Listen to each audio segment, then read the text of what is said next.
Source de la vérité biblique, un programme de l'équipe de la rédaction du magazine Maranatha, présenté par l'évangéliste Habib Bart Afolabi. Chaque jour, les médias vous abreuvent de mauvaises nouvelles qui vous effraient. Il est temps d'en apprendre les bonnes. Le magazine Maranatha va plus loin que les beaux titres des journaux ordinaires et vous oriente vers un espoir authentique et des solutions efficaces aux problèmes de notre temps. La nouvelle parution du magazine Maranatha est déjà disponible dans les librairies, les supermarchés, les kiosques et chez vos marchands de journaux habituels.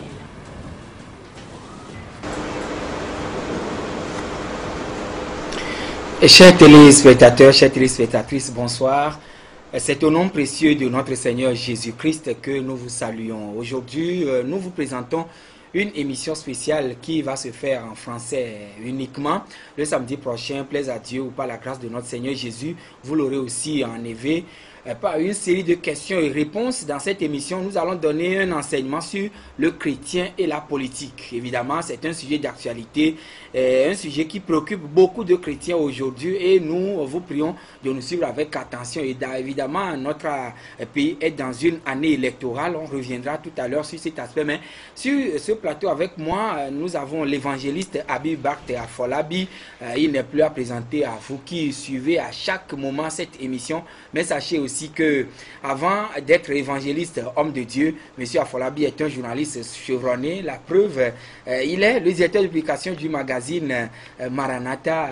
Évangéliste Habib Bart Afolabi, bonjour, bonsoir. Bonjour mon frère.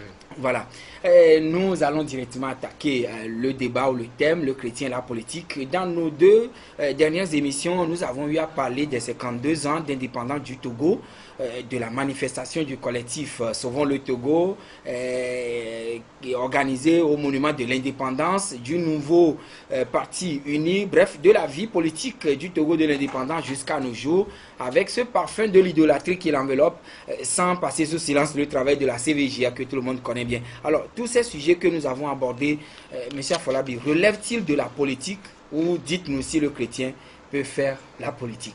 Bon, moi je ne comprends pas pourquoi on veut toujours dissocier la foi chrétienne de la politique ou de la politique de la foi chrétienne. Les deux s'imbriquent l'une dans l'autre. Et je pense que nous avons abordé la fois passée, comme tu viens de le dire, des sujets aussi qui relèvent du domaine politique, parce que nous sommes citoyens de cette nation, et comme tel, les affaires de la cité nous concernent. C'est pourquoi nous avons essayé de faire la lumière sur ces problèmes qui sont préoccupants aujourd'hui dans notre pays. Bon, si la politique, telle que nous la voyons aujourd'hui, qui consiste à parvenir au pouvoir par tous les moyens, y compris le mensonge, les coups bas, la délation, la démagogie, y compris l'appui sur des forces occultes, sur les forces mystiques, tel que nous voyons cela aujourd'hui, je crois que le chrétien ne doit pas faire la politique. Mais si la politique consiste, comme l'explique le dictionnaire, le gouvernement de la cité, ou bien la gestion des affaires de la cité, pour le bien-être, bien sûr, de la population, je crois que le chrétien doit faire la politique et il est appelé à le faire. Oui, et tel que vous venez de le dire tout à l'heure, là, est-ce qu'il y a des positions bibliques ou des versets bibliques qui étoffent cet aspect, comme vous venez de le dire? Non, je crois qu'à la lumière de cet enseignement, les gens vont bien comprendre cela. Mais sachez que l'éternel Dieu est Dieu le Créateur, est le Père de toute nation au monde. Nous avons cela dans le psaume 62 et 82, verset 8. Et donc, si Dieu, qui est le Créateur et le Père de toute nation, a un plan, Dieu a un plan pour chaque nation, comme il a un plan pour chaque individu. Il a des projets de bonheur pour chaque nation, comme il a pour chaque individu. Alors, qui est mieux placé pour connaître le plan de Dieu et l'appliquer? C'est naturellement le chrétien. Oui. Alors, Monsieur Afolabi, si tel est le cas, tel que vous l'avez dit tout à l'heure, si la politique se repose ou bien quitte à pour point de départ le soubassement, le mysticisme, l'occultisme, le chrétien doit s'abstenir à cet aspect de la chose. Oui. Mais si c'est gouverner la cité, le chrétien peut l'embrasser. Oui. Est-ce que vous insinuez que le chrétien doit réellement faire la politique? Évidemment, j'affirme que le chrétien doit faire de la politique. Nous ne devons pas rester les bras croisés et accuser ceux qui nous gouvernent de la malgouvernance. Vous savez, le mal prospère, le mal se propage à cause du silence et de l'inaction des justes, des enfants de lumière. Donc, prenons par exemple les lois qui sont votées, ou bien les décrets du gouvernement. Il faut savoir d'abord que Dieu est le législateur par excellence. Alors, si les chrétiens ne font pas de la politique, ils laissent le champ libre aux enfants des ténèbres, aux des enfants qui n'ont pas la crainte de Dieu. Disons les païens. Les païens, je parle des païens, les enfants du malin. Si on n'est pas enfant de Dieu, on est enfant du malin. Si on n'est pas enfant de lumière, on est enfant des ténèbres. Donc, ceux qui connaissent Dieu sont des enfants de lumière. Alors, si les enfants de lumière s'abstiennent de faire de la politique, ce sont les enfants des ténèbres qui feront la politique et qui le font, et qui font la politique et qui nous disent des lois anti-bibliques, des lois anti-chrétiennes, et nous subissons ces lois. Et ces lois ont pour conséquence aussi d'attirer la malédiction sur le pays. Voilà, donc c'est pourquoi le chrétien est tenu à faire de la politique et il doit le faire correctement. Et donc c'est une concession erronée que nous les chrétiens nous avons, que le chrétien ou la vie chrétienne et la politique, ce ne sont pas des choses conciliables. Bon, c'est une erreur? Oui, c'est vraiment une erreur, une très grave erreur. Vous savez, Jésus a dit aux chrétiens, vous êtes le sel de la terre. Si le sel perd sa saveur, il est juste pour être foulé, jeté à terre et foulé aux pieds. Et nous sommes la lumière du monde, c'est ce que Jésus a dit. Et une lumière doit éclairer. La lumière ne doit pas être cachée sous le boisseau. Voilà. Ou bien on le met plutôt sous le chandelier. Oui, sur le chandelier, afin que cette lumière éclaire toute la population. Donc Jésus l'a dit. Il dit que notre lumière doit briller devant les hommes. Alors, mais est-ce que Jésus, qui est le modèle de tous les chrétiens, l'exemple vivant, est-ce que lui-même il a fait la politique? Mais évidemment, et qui vous a dit que Jésus n'a pas fait de la politique? C'est ce que beaucoup croient. Et contrairement à cela, Jésus a bien sûr fait de la politique. Et son sermon sur la montagne, ces sermons sur la montagne, lisez bien le sermon sur la montagne dans Matthieu 5. C'est un projet de société qu'il présente aux chrétiens. Et tout projet de société relève de la politique. Ah oui. Évidemment, Jésus lui-même n'est pas venu pour prendre le pouvoir et être couronné roi. Les gens ont essayé de le couronner roi. Il a refusé. Il est venu pour accomplir une mission, celle d'être un agneau pour le sacrifice expiatoire, pour le rachat de toute l'humanité. C'est le but pour lequel Jésus est venu sur la terre. Il ne peut pas abandonner ce but et être couronné roi. C'est pourquoi il avait refusé. Mais il a dit à ses disciples, tout ce qu'il a dit à ses disciples, le sermon sur la montagne. Et puis vous êtes la lumière du monde. Vous êtes le sel de la terre. Tout cela parle de la politique. Et évidemment, il a montré les deux aspects de sa vie sur la terre. Quand il a dit, rendez à César ce qui est à César. Voilà. Ça, c'est de la politique. Et rendez à Dieu ce qui est à Dieu. Donc, il a fait une distinction entre les deux. Oui, il a fait une distinction entre les deux.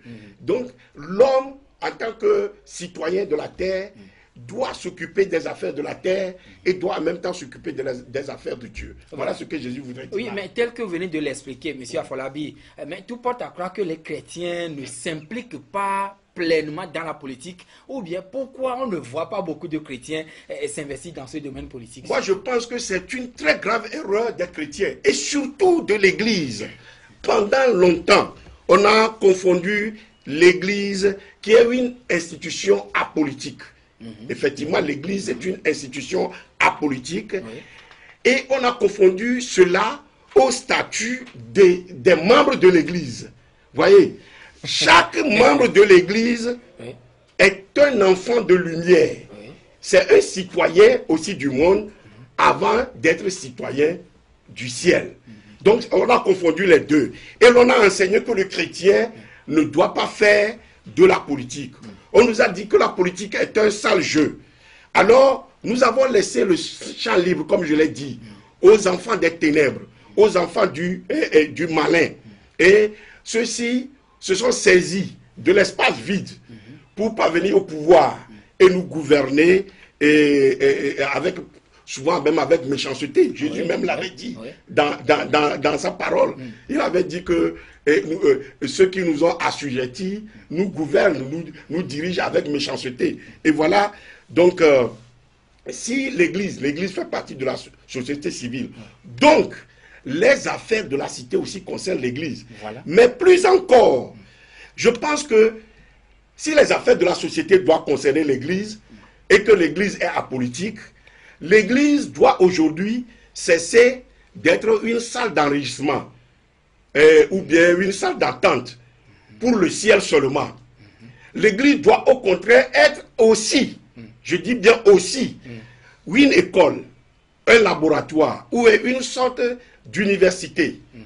Et pour préparer, former des administrateurs, des leaders, des managers, pour former des gouverneurs, et pour former... Même des présidentiables. Oui, j'ai dit gouverneurs, pour former ceux qui peuvent diriger la société. Mais ce faisant, est-ce que cela ne risquerait pas de compromettre la foi chrétienne? Non, ça ne risque pas de compromettre la foi chrétienne.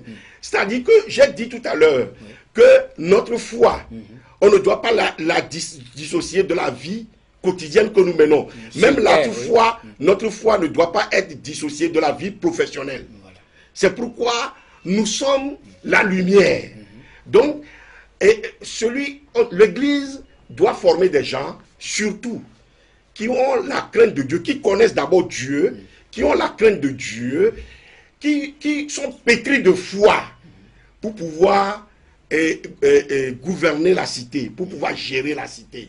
Donc, cela n'est pas contraire, ou bien cela ne va pas amener les chrétiens à sortir de la foi. Vous savez, le peuple chrétien périt faute de connaissance. C'est ce que la Bible même dit. Mais nous ignorons parfois que la Bible renferme toutes les sciences qui existent au monde. Et en partant des sciences pour l'éducation, pour la santé, des sciences économiques, des sciences politiques et des sciences sociales. La Bible renferme tout cela. Et d'ailleurs, nous avons même beaucoup d'exemples dans la Bible. Alors, la plus grave erreur, c'est que nous avons cru. Nous avons cru que le diable, c'est le diable qui détient, que ce monde appartient au diable. Et que le diable détient le pouvoir, la domination, l'autorité. Et puisque Jésus-Christ quelque part a dit, ou bien Dieu a dit quelque part que malheur à ceux qui habitent la terre, puisque l'ange est descendu là-bas. Oui, ça, on l'a prononcé. Cette parole a été prononcée quand Jésus n'est pas encore venu accomplir sa mission. Maintenant, le pouvoir, la domination, l'autorité, la puissance ont été repris des mains du diable sur la croix. Et le sacrifice que Jésus a fait sur la croix, ce sacrifice-là montre que Jésus a triomphé du diable. Il a triomphé du diable, il a dépouillé. Il a mis publiquement, en spectacle. Donc le pouvoir n'est plus entre les mains du diable. La puissance n'est plus entre les mains du diable, l'autorité n'est plus entre ses mains et la domination ne lui revient plus. La domination, l'autorité, la puissance et le pouvoir reviennent à Dieu, reviennent aux enfants de Dieu. Jésus lui a repris tout cela et a conféré tous ses pouvoirs à l'Église. D'ailleurs, c'est pourquoi Jésus a dit, tout ce que vous lierez sur la terre sera lié dans les cieux. Et je vous ai même donné le pouvoir. Oui, nous sommes en connexion avec le ciel. Bien que nous soyons sur la terre, nous sommes et notre esprit est assis dans les lieux célestes avec Christ où il se trouve en ce moment. Alors, Tout ce que nous allons délier sur la terre sera délié dans les cieux. Et Jésus a encore dit, je vous ai donné le pouvoir de marcher sur les serpents. Voilà. De marcher, c'est-à-dire la domination. Tout ce qui fait peur, tout ce qui constitue la mort.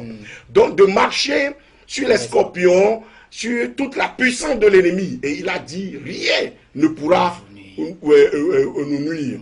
Donc maintenant, le chrétien doit s'emparer de cela, doit jouir de cette autorité. L'erreur, c'est qu'on oublie. On pense que ce domaine, c'est réservé, que c'est le diable qui règne. Donc les enfants du diable, et je parle de ceux qui ne connaissent pas Dieu à travers Jésus-Christ, que c'est eux, et on a laissé le champ libre aux francs-maçons, aux rosicruciens, qui pensent que tout leur appartient sur cette terre et que c'est eux qui décident, c'est eux qui dominent. Oui, mais je vais vous surprendre, monsieur Afolabi. C'est que, messieurs et dames, nous rappelons quand même que nous sommes en entretien avec l'évangéliste Habib Bart Afolabi. Le thème porte, ou l'enseignement porte sur le chrétien et la politique. Voilà, je disais tout à l'heure que le constat est amer aujourd'hui. Oui. C'est qu'il y a certains chrétiens qui de sitôt ont compris que le chrétien peut faire aussi la politique. Oui. Mais le constat, c'est qu'ils empruntent cette voie, mais ils échouent. Surtout ceux qui arrivent à la tête de leur pays, l'aventure est désastreuse.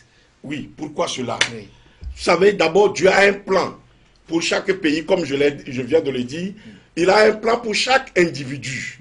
Et ce plan s'inscrit dans le temps et dans l'espace. Voyez, maintenant, et chaque chrétien doit connaître le plan que Dieu a pour sa vie. Oui. Chaque chrétien doit connaître le plan que Dieu a pour sa vie. Alors, si on s'inscrit dans ce plan, la vie devient facile. La vie devient facile, on a le bonheur. Lorsqu'on s'écarte de ce plan, c'est à ce moment qu'il y a malheur sur la voie. Et ce qu'on doit comprendre, c'est que chaque activité que nous devons mener, nous devons savoir si c'est dans le plan de Dieu. Et le chrétien qui va s'engager dans la politique, surtout, va briguer la magistrature suprême. Doit savoir si c'est dans le plan de Dieu. Si c'est dans le plan de Dieu, tout lui sera facile. Il ne va même pas chercher à s'accrocher au pouvoir par sa propre intelligence, sa propre sagesse. Ou par convoitise. Par convoitise, par fraude. Il ne va pas chercher à s'accrocher au pouvoir. Il sait qu'il est là pour un temps. Pour remplir une mission. Pour remplir une mission. Et sa mission, c'est surtout de glorifier Dieu. De glorifier Dieu et de travailler pour l'expansion du royaume de Dieu sur la terre. Est-ce à dire que le chrétien qui s'engage dans ce domaine doit véritablement prier avant de le faire? Oui, c'est justement cela. D'abord, ce qui se passe, c'est que beaucoup de chrétiens, quand ils arrivent à cette position, ils pensent que ils ont tout déjà, alors que la brebis ne peut jamais être plus grande, plus forte, plus sage que le berger. Oui. Alors il doit s'appuyer sur l'Église et d'abord sur Dieu. En s'appuyant sur Dieu, il s'appuie sur l'Église, il s'appuie sur son pasteur, il s'appuie sur ses frères qui vont le soutenir dans la prière, qui vont intercéder pour lui. Et ce n'est pas la prière que nous pouvons tout. La prière est plus puissante que la bombe atomique, que la bombe nucléaire. Ça fait bouger tout. Ça fait bouger la main de Dieu.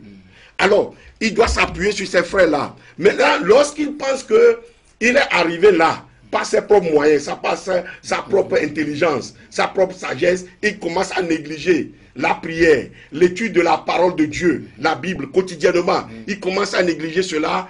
Il commence à mettre Dieu de côté. Là, il y a des problèmes. C'est pourquoi beaucoup échouent. Oui. C'est pourquoi beaucoup échouent. Mais est-ce qu'il y a quand même des exemples dans la Bible pour étayer le fait que certains aient réussi dans ce domaine? Oui, il y a beaucoup d'exemples dans la Bible. Je pense, quand vous avez posé cette question, je pense à l'étranger qui était Joseph et qui a bien réussi sa carrière politique en Égypte en devenant la deuxième personnalité de ce royaume qui était considéré comme la première puissance mondiale. Et j'aime beaucoup aussi Daniel et ses trois frères qui se sont appuyés sur leur foi. Dans un pays étranger, ils étaient même esclaves. Mais ils étaient appuyés sur leur foi et ils ont triomphé. Et ils sont devenus gouverneurs dans les provinces de Babylone. Et Babylone était aussi considérée comme la première puissance d'alors. Et vous savez, même l'Égypte et la Babylone sont considérés dans la Bible comme le monde. Oui. Et le monde a aujourd'hui les mêmes caractéristiques qu'avait Babylone et Égypte. Donc, naturellement, le chrétien peut aussi réussir dans la politique que ces gens-là. Et puis, je n'oublie pas, je pense aussi à Moïse. Moïse, qui a sorti son peuple de l'Égypte. Oui. Et puis Moïse n'était pas orgueilleux, il était même humble. Voyez son exemple, il s'appuyait toujours sur Dieu. Et il était conduit par l'Esprit de Dieu. Et nous avons également son beau-père, Jéthro, c'était un manager. C'était un manager, c'est lui qui lui avait donné l'idée de pouvoir faire la décentralisation. Vous voyez, maintenant nous avons beaucoup d'exemples. Nous avons Daniel, nous avons Josué, après Moïse nous avons Josué, nous pouvons citer le roi David, nous pouvons citer Salomon, et nous pouvons citer tous ceux-là qui ont brillamment réussi sur le plan politique. Bien qu'étant même à la tête de leur royaume ou à la tête des pays à l'époque. Mais maintenant, nous revenons sur le plan local, notamment au Togo ici. Nous savons que notre pays est confronté à une spirale de crise incessante sur le plan politique depuis plusieurs années. Est-ce qu'il y a espoir que véritablement les choses changent un jour? Et maintenant, quand est-ce que nous pouvons sortir le Togo, notre pays, sortir de cette situation? Il semble que les Togolais ont perdu l'espoir. Ah oui, ça c'est le constat. Il y a espoir. Encore. Il y a espoir. Nous ne devons pas vivre dans la désespérance. Il y a espoir à condition qu'on revienne à Dieu. Dieu cherche le cœur des Togolais. On doit revenir au principe divin. Dieu est l'artisan de notre libération du joug du colonialisme. Et c'est par lui, par sa grâce, que nous avons eu notre indépendance. Mais nous l'avons eu seulement sur du papier. Maintenant, nous n'avons pas pu concrétiser cela jusqu'au jour d'aujourd'hui, parce que d'abord, nos premiers dirigeants se sont détournés de Dieu et lui ont voulu prendre sa place dans le cœur des Togolais. Ils ont voulu prendre la place de Dieu dans le cœur des Togolais. Et nous voyons, et c'est pour cela que la main de Dieu s'est appesantie d'abord sur le pays. Et nous voyons d'abord ce que j'avance, nous voyons cela dans nos emblèmes. Quand nous prenons par exemple le drapeau national, et le drapeau national... Que les téléspectateurs vont suivre un peu sur l'écran. Et j'ai appris que la fameuse nuit du 26 au 27 avril 1960, lorsqu'on montait ce drapeau-là pour la première fois dans le ciel togolais, le drapeau a refusé d'aller jusqu'au bout. Et il s'est arrêté au beau milieu du mât, il s'est enroulé autour du mât. Il a fallu que quelqu'un monte sur le mât pour le dérouler. Et j'ai appris que cela s'est même passé 3 fois. Ces gens m'ont dit, ces témoins de la scène m'ont dit que cela s'est même passé 3 fois avant que le drapeau... C'était des incantations ou bien c'est mystique? C'est d'abord un mauvais signe. C'est d'abord un mauvais signe. C'était un jugement de Dieu. Dieu voudrait un avertissement. C'était un avertissement, pas encore un jugement. Un avertissement. Dieu voudrait dire au peuple togolais de faire attention. Vous voulez m'oublier. D'abord, quand vous voyez le drapeau togolais, qui est sur l'écran d'ailleurs, nous voyons la bande carrée qui est en rouge. On dit d'abord que le sang versé, c'est le sang versé pour la patrie. C'est à cause de ce sang. C'est pas le sang versé des martyrs que nous avons eu l'indépendance. Non! Il y a des gens, effectivement, qui ont lutté. Mais il y a des gens qui étaient morts. Oui, il y a des gens qui ont lutté et qui ont perdu leur vie. Maintenant, nous pouvons nous remémorer de ces gens-là, nous penser de ces gens-là, nous souvenir de ces gens-là. Mais, quand vous mettez le sang, donc c'est à partir du sang, chaque fois que nous pouvons avoir la liberté. Vous voyez que c'était déjà difficile, c'est déjà sérieux ce qu'on a fait. Et c'est pourquoi le peuple togolais continue de verser le sang jusqu'à présent. C'est fini. Il faut que ça cesse. Maintenant, nous voyons l'étoile de couleur blanche au milieu du rouge. Cette étoile a 5 branches. 2 en bas et puis le reste. Nous voyons que cela ressemble à un homme qui est tenu, qui est debout, les deux pieds écartés, les deux mains écartées, la tête est là. La tête en haut. La tête en haut. Et dans le langage ésotérique, ça signifie, je vous parle de langage maintenant on va voir le langage ésotérique. Je ne sais pas d'où les concepteurs ont eu cette inspiration. C'était depuis l'Égypte ancienne, selon certaines informations. Bon, puisque vous parlez de l'Égypte ancienne, et on rentre dans l'ésotérisme, l'occultisme. Dans l'ésotérisme, cela signifie affranchi de toute tutelle. Nous sommes affranchis, on dit toute tutelle. Oui. Nous sommes affranchis de la tutelle de Dieu également. Est-ce que nous sommes affranchis de la tutelle de Dieu également? Ça, absolument pas. Mais est-ce que ça laisse l'impression? Ça laisse entendre que nous sommes affranchis aussi de la tutelle de Dieu. Pourquoi je dis cela? J'ai parlé de l'emblème, d'abord le drapeau, et nous avons notre hymne national. Déjà, notre hymne national ne fait pas mention de Dieu, ne glorifie pas Dieu.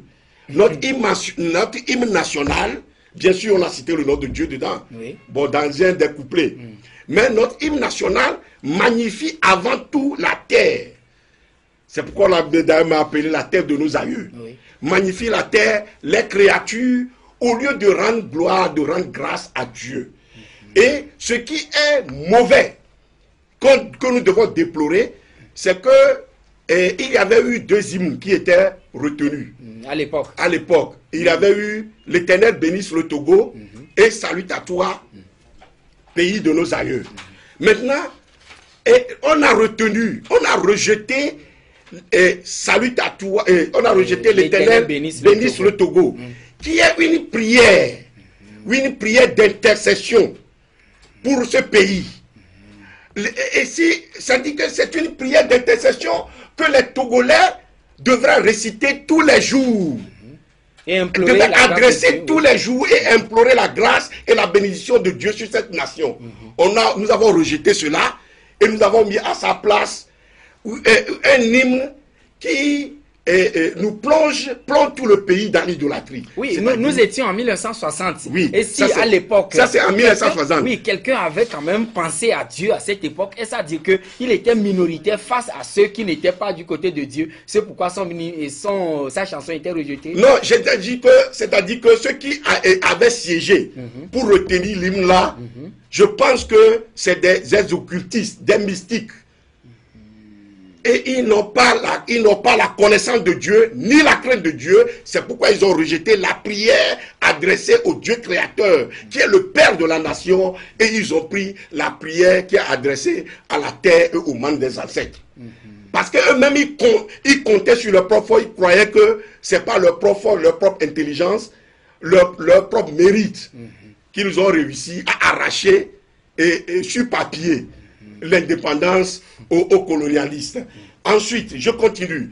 Vous voyez, c'est pourquoi je pense que la main de Dieu s'est appesantie sur ce pays. Dieu s'est détourné. Nous-mêmes, nous l'avons mis à l'écart.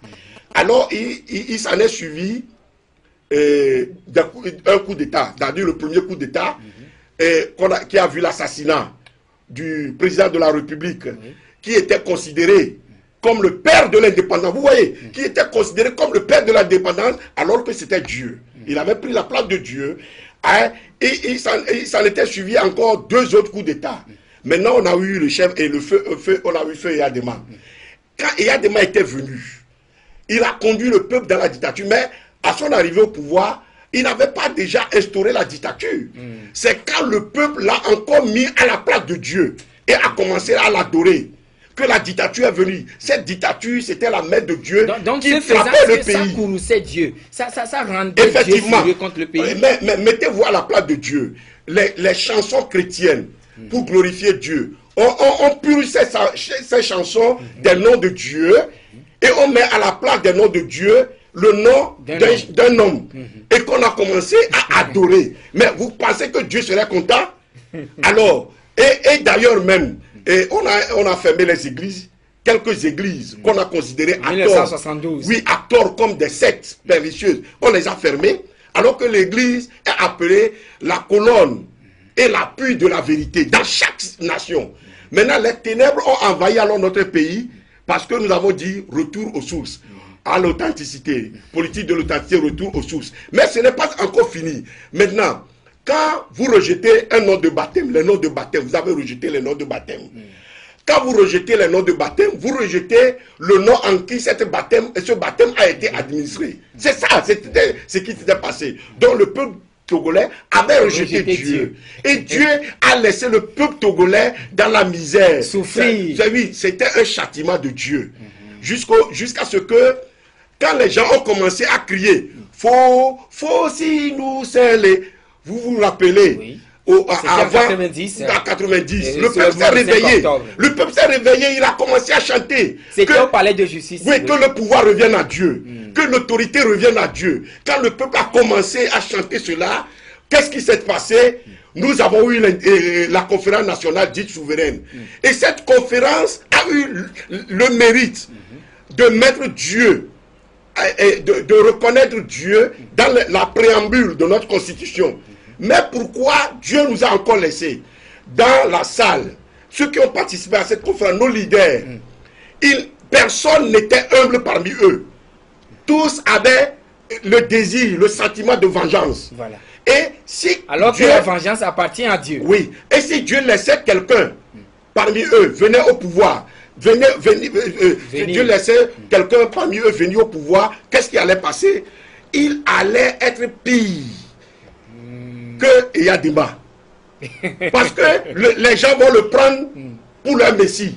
Et il va remplacer encore Dieu dans le cœur des gens. Alors Dieu s'est tu jusqu'aujourd'hui. Et maintenant, donc, y a-t-il encore cet espoir-là que les choses vont véritablement changer? Oui. Et par qui? Par les chrétiens forcément? Oui, je dis que les choses vont changer. Parce que Dieu a un plan pour cette nation.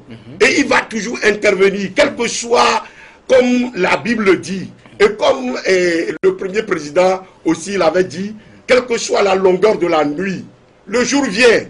Oui, nous ne devons pas perdre espoir. La Bible même dit cela. Nous ne devons pas perdre espoir. Maintenant, nous sommes en année électorale. Oui. Bientôt, on va clore l'émission ou bien l'enseignement. Nous sommes en année électorale. Est-ce que l'évangéliste Afolabi qui enseigne aujourd'hui sur les chrétiens et la politique, est-ce que lui-même il va se présenter peut-être pour les locales ou bien pour la députation, les législatives? Non, je n'ai pas encore reçu un appel de Dieu. Voilà. J'ai dit que le chrétien, avant de s'aventurer dans une activité donnée, doit savoir si c'était la volonté de Dieu, si c'est un appel de Dieu. Et là, quel message avez-vous donc à l'endroit de ceux qui sont les chrétiens ou non-chrétiens qui nous suivent en ce moment? Non, je citerai d'abord Ésaïe 60, verset 1, qui dit « Chrétien du Togo, lève-toi et sois éclairé, car ta lumière arrive, et la gloire de l'Éternel se lève sur toi. » Le pouvoir, la puissance, l'autorité, la domination ne sont plus entre les mains du diable. Le chrétien doit savoir cela. Jésus a repris tout cela et nous a conféré cela, il nous a donné cela.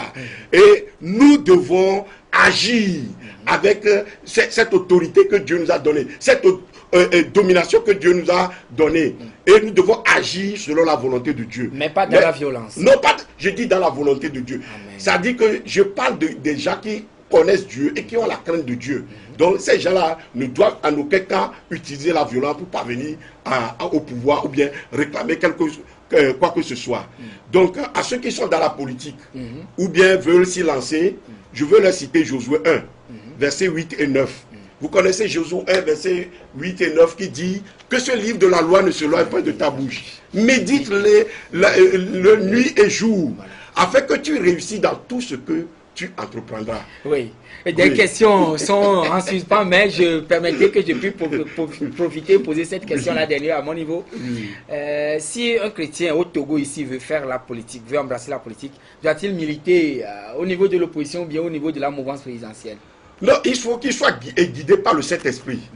Bon, je ne dis pas que les gens de la mouvance présidentielle sont mauvais. Je ne dis pas que ceux de l'opposition aussi sont mauvais. Je ne dis pas cela. Oui. Je ne dis pas qu'il y a un parti qui est mauvais. C'est ceux qui dirigent le parti. Mais dans chaque parti, il peut y avoir une lumière. Que le chrétien soit la lumière là où il se trouve. Amen. Merci. Donc, messieurs et dames, chers téléspectateurs, ainsi nous arrivons au terme de ce numéro de l'enseignement intitulé Le chrétien et la politique. Et c'est l'invité. L'invité, c'était l'évangéliste Habib Bart Afolabi, qui est également le directeur de publication du journal mensuel magazine Maranatha. Merci de s'être prêté quand même à nos questions. Merci beaucoup. Oui. Que le Seigneur bénisse, te bénisse, que le Seigneur bénisse le peuple togolais et que le Seigneur assiste par sa puissance, la puissance de son Esprit Saint, toute l'Église. Merci, mes chers téléspectateurs, et à samedi prochain. Portez-vous bien, que le Seigneur vous bénisse. Amen.